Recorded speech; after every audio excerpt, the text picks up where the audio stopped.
naa liñ bokk. maa yow ay néeg bàyyi lañ. ok jeex na néeg bàyyi. suñu ñaari yaay ay néeg bàyyi lañ donc ça on est des cousines donc. Weesu nañ xarit léegi doon nañ ay doomu ndey ak ñi ma gisoon loon dem nga may gisal tey koo tooñ ci gang bi ñun ñëpp nga tooñ weesu nañ xarit léegi doon nañ doomu ndey ay nitu dëgg fi kenn du change my brother for life never change ay nitu dëgg fi kenn du change brother for life yeah. La famille ça bouge pas la famille ça bouge pas la famille ça bouge pas la famille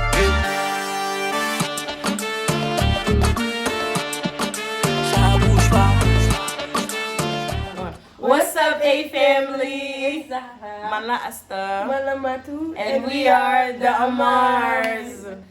Okay, so in today's video, we'll basically be talking about the meaning of our last name, Amar. Pour dire ça en wolof tey ci vidéo bi dañuy waxtaanee sunu sant li muy signifié muy Amar. Okay. I just wanted to say also while we're doing that, we're gonna be attempting to do something cute to us this year. Okay. And we're also going to be talking about why we decided to name our YouTube channel The Amars. Pour dire ça en wolof dinañ waxtaanee tamit lu tax ñu décider tuddee suñu YouTube kii bi les Amars daal.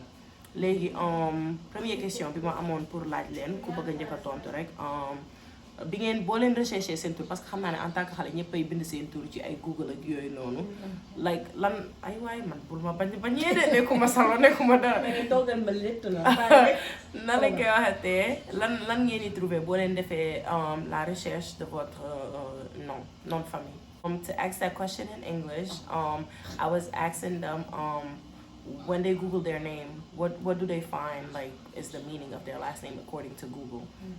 So I was saying for me personally, when you look at the translation on Google, asta may ma waay ma létt la. dama lay wax rek létt dafa di sa bopp bi ma létt. metti da def ci ndànk rek. bu rafetul danaa ko dindi ci kanamu YouTube. Anyways, keep saying. So like I was saying, damay létt bàyyi ma létt. samay fem la bokk. Anyways, the like Hispanic translation of Amar means to love. Pour dire ça en wolof genre espagnol li ñuy wax ne Amar moom lay tekki mooy amour daal. Amour. When I look it up, the English, no, it's the Arabic meaning. It says long life, and what else? Years?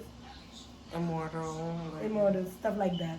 Mu nekk pour dire ça en wolof mooy gudd fan basically maanaam. amiin incha allah ci Amar yëpp. yaa nañ gudd fan ñun ñëpp waa Amar yi. Wow. So what I know about our last name is that the Amar started from a man named Ahmed Amar. He was basically one of the people that that welcomed our prophet Muhammad sallallahu alaihi wasallam. Uy, tey rek lañ may rey de c'est pas to hurt. yow li may def kii waaye moto bi ngi xëcc fii moom. ñi fi gënul mën a létt ñoo fi gën a mën a xëcc bopp. maa la ko wax. da seen létt yi daa data bokk sax kii. Anyways, so our last name first came from like our great our first grandparent Ahmed Amar.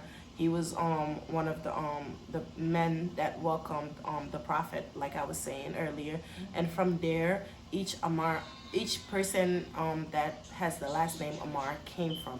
So if you're walking in the streets and you see somebody's last name is Amar, best believe we are related.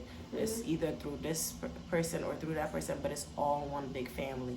Léegi li ma doon wax en anglais mooy li ma xam ci suñu sant loolu sax sama maam moo ma ko jàngal bi ma demee Sénégal ak sama tonton yi tamit aussi. But nee nañ suñu sant bi premier nit ki santoon Amar mi ngi tudd Maam Ahmed Amar. Maam Ahmed Amar boobu moo dalaloon Yonent bi sallallahu alayhi wa sallam. ci foofu noonu nag la nit ku mënti sant Amar rek jógee foofu la soqee ko. léegi li ma leen doon wax mooy genre suñuy dox ci mbedd bi ba gis kenn ku sant Amar xamal ne ci benn famille bi la ñun ñëpp ñoo bokk soit dañuy bokk bu jege wala fu xaw a sorente ak yooyu noonu mais c'est la famille. suñu sant moo mel noonu ñun te Amar yi tamit ay naaru Darmanko lañ ñoo ngi nekk Gadiel ñoo ngi nekk Jéemun nous sommes partout dans le monde. Okay, so for the people that don't know, I wanted you guys to answer this question for them. Why did we decide to name our YouTube channel after our last name? Because we could have chose any other name, but we chose our last name. Pour expliquer loolu en wolof dama leen doon wax ñu expliquer waa YouTube yéen ñi seetaan lu tax ñu décider genre tànn suñu sant pour suñu turu YouTube daal mënoon nañoo jël n'importe quel nom mais on a choisi notre nom de famille. Alors I think it was one of those things where we kind of knew the impact and history that our last name came with, and we just knew like that, like the Amars could be something that's more than just a YouTube channel, but it could be an entire brand. So I think when we were thinking of more of like the business aspect, like okay, when you have the Amars, you think of like Fenty, or you think of like the Carters, for example, like you know how when you hear the Carters, you think of like Beyonce and Jay-Z, you know. So I think we were thinking more in that aspect. Pour dire ça non, li ma doon wax mooy dañ doon xalaat ci côté ay marque ak yooyu noonu genre te xam nañ genre suñu tur bi suñu sant bi impact bi mu am ci société bi daal moo tax ñu bëggoon choisir nom boo xamante ne tey jii peut-être mënoon na nekk leneen lu dul YouTube kese mais mën na nekk peut-être business wala ay yeneen affaire daal. Modou, tu as quelque chose d'autre à ajouter? Okay. I wanted to also say that because like our family in a sense like it's one big family. Like I was telling you, any Amar is one big family. Like we can trace, it's easy to trace our family history. Like it's easy for me to meet somebody in the streets and be like, oh, who's your mom, who's your dad, who's your granddad, and know exactly how we're related. Li ma doon wax mooy parce que genre suñu famille benn famille la daal. C'est facile pour nga génn boo laajtee nit ki genre yaayam ak papaam ak maamam sax peut-être nga xam carrément li ngeen bokk daal ak yooyu noonu te man genre loolu moo ma gën a neex ci suñu famille ak bokk ci ku sant Amar daal parce que famille bi dafa ngand ba yet benn lañ comment ne ma lay wax ba pare nan nga xamante dafa danga mbokk gi daal c'est facile pour nga reconnaître kan mooy kan ak yooyu noonu léegi balaa ñuy tëj vidéo bi ak ñii seen lépp yu bon yi. non man sama bos moo dàqale. I said don't do that to me. waaw Fatoumata ba sax moo dàqale waaye motu yi mu def. waaw yaa doo mu ni mooy lan. waaw xoolal da ngay xool côté bii xoolal lu ñaaw li. mooy lan compared to this beautiful artwork. This is artwork. léegi li ma leen bëgg wax oui.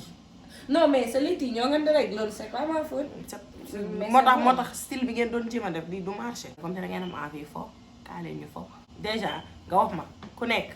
na ma wax sa yaay ak sa papa li ñu bokk ba ñun ñii ñu bokk so nan la ko xatee ñun lan la ñu bokk ñaata yoon la ñu bokk ak naka daal comprendre okay and then that's one of the first questions that I got for y'all. So to translate that in English, I wanted to know how well they know the family. So I want them to tell us each one of them how their moms and their dads are related, because if you know our family history, you know that we're all related. Our moms and our dads is Amar, so there's no other last name but Amar. So I want to know how your moms and your dads are related, and outside of that, how are we related outside of the common, what everybody knows. What everybody knows. What everybody knows. Okay. How much is that? I don't know. I'm very easy for y'all. I don't know. I'm gonna go with that. Okay, let's buy Mutum essay. Come there, Fatmata said she don't know. We're gonna teach her. Let's see how well Mutu knows. And then Fatmata nee na xamul kon après dinañ ko jàngalaat wax ko fu mu soxee ko ak ñun nan lañu bokkee. di def YouTube ak nit ta xamoo sax li ngeen bokk. Ça c'est xam naa li ñu bokk. Okay. wax li ñu bokk. Fatim Amar moo ñu jur ñu bokk ndey ak baay. Fatim Amar ak Fadi Cheikh ñoo bokk ndey ak baay mu nekk sama doomu ndey. xam naa li ñu bokk.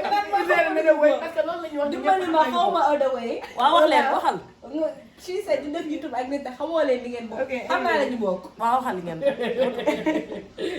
Matu waxal sa non sa yaay ak sa papa xamoo lu ñu bokk nga. No. Wow, okay. Yow sa yaay ak sa papa lu ñu bokk. What is how is your mom and dad related?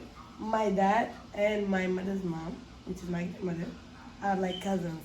So on that case, my dad is my mom's uncle. Okay, and then my dad and my mother's father, my grandfather, are cousins too. So in that case, like Senegalese people will say my dad is like my mom's dad too. I don't know if that makes sense. It's uncle la batay. Yeah. So me and my mom are cousins in both ways. Like, well, she's my big sister on my grandfather's side. Does that Ma make ben sense? side rek nanga ko. Okay. This is where the American in me comes out. Yeah. Ew. Ew. So, Kudisa a Wolof. Sama yaay sama papa ak sama maam bu jigéen ay doomu bàjjen doomu nijaay lañ. Sa papa ak sa yaay. Ak sama maam bu jigéen Sa papa ak sa maam bu jigéen. ay doomu bàjjen doomu nijaay lañ. So because of that dañuy xalewaate ba pare sama papa sama nijaayu yaay la ci côté boobu. Aussi sama yaay ak sama papa yi yaay ak sama papa ay doomu baay lañ. So because of loolu sama papa la ci sama yaay muy ni man ak sama yaay ay doomu bàjjen lañ ba pare ay cousins lañ. Cousin lañ. Yeah, that's it, I think. In English, how we are related. How we are related. Okay, so You hear one in English. no, Fatima that- already explained the basic one, like which is Yeah. our two moms share the same mom and dad, Okay. so we're cousins. The other one is because my dad is my mom and her mom are like siblings, uncles. That makes them my niece. And then what's the other way? That makes them my niece. And because I think your dad and my mom, whatever, something they related that way. You guys are my aunties too, or another way. Boy, my son. I don't know. Nema commencé boy tante bi ma jox la Li ma gën a def si vidéo bi mooy après di nga fàttewaat lii yëpp naan wooyee ba tànn. Okay, pour dire ça en wolof, man ak ñoom sama papa nijaayu seen yaay la. Because of loolu man ak seen yaay ay cousine lañ ba pare seen tante la ci beneen côté bi tamit seen côté papa am na nu mu fa demee ba nga xam ne ñoom tamit samay tante lañ. That makes sense. kon daal cousine tante. Waaw. ma xam don't actually have like because I'm not gonna remember. léegi taxaw ma wax la yow comme te yow comprendre. Okay, bëgg nga déglu wala bëggoo déglu. let me explain YouTube something. Let me tell you something, guys. This is not the first time they're explaining it to me. It's just that I can't seem to remember. It's too much from my brain. But this is the lead premier five. You can explain me the face ki sama bopp bi trop man duma ko mësa fàttali. Let's try again. Okay, let's try again. That's a good Let's start with how your mom and your dad are related. I'm gonna give you the short, sweet version. Your dad is your mom's uncle, and because your dad is your mom's uncle, your dad would have been your grandfather if he wasn't your dad. You And that's why understand? your mom says your cousins. And that's why your mom says that you're cousins. Because What I gotta do with her? because since your dad is her uncle, that make like you and your uncles, their kids are your cousins, right? Toma Elash, for example, he's your uncle, right? All his kids are your cousins. But technically, right? If we're speaking on the terms that somebody had Juruma because some of Papa Juruma, so how is she my cousin? Yeah, they do do. Bro, I'm tired. I give up. I give up. I give up. I give up. I give up. I literally give up. I give up. I give up. Okay, dama ko doon jéem a expliquer. Ne ko nan la nga xatee papaam nijaayu yaayam la so su papaam nekkuloon papaam maamam lay doon ci même façon boobu noonu ni papaam nekkee nijaayu yaayam même chose boobu la yaayam bu nekkul woon yaayam di nekk cousinam léegi Fatou Bata nee na ma su papaam nekkul papaam kon yaayam warta nekk yaayam ba kenn di ci nekk daray dara so man pare naa ci explication bi yéen mbokk yi ku gis vidéo bii nii soo bëggee dimbali Fatou Bata sax waa nga xettali ko expliqué ko ay mbokkam expliqué ko boo ko bëggee expliqué nga woo ko expliqué ko ci nu mu gën a man aw ma patience bi c'est pas juste explication. It has to make sense. boo paree voilà boo paree nga woo sa maam nga woo sa tonton Elas wala nga woo sa tonton Pape Babou koo ci woo mu dimbali la. J'en ai marre. I'm tired of this nonsense. So na la koy waxatee Matu yow xam nga li ñu bokk kii la neex nga. mais man tamit xam naa li ñu bokk. waaw ay léegi bàyyi ok jeex na léegi bàyyi. suñu ñaari yaay ay léegi bàyyi lañ donc ça on est xam naa li ñu bokk nii. na la koy waxatee waa YouTube ñoo ngi leen di sant di leen gërëm di leen gërëm merci beaucoup ci seetaan suñu vidéo bi may ñu temps bi yëpp di non comme di kii ak ñun daal na la koy wax di continuer leen di aimer suñu vidéo yi di ko partager soo leen ko mënee partager abonné leen wax leen seeni mbokk seeni xarit ak ñëpp ñu abonné ci suñu channel merci.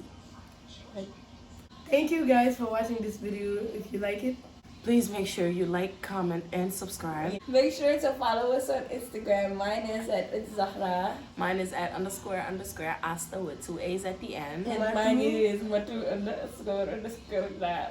thank you very much. Appreciate that. Contact. Bye bye. Bye.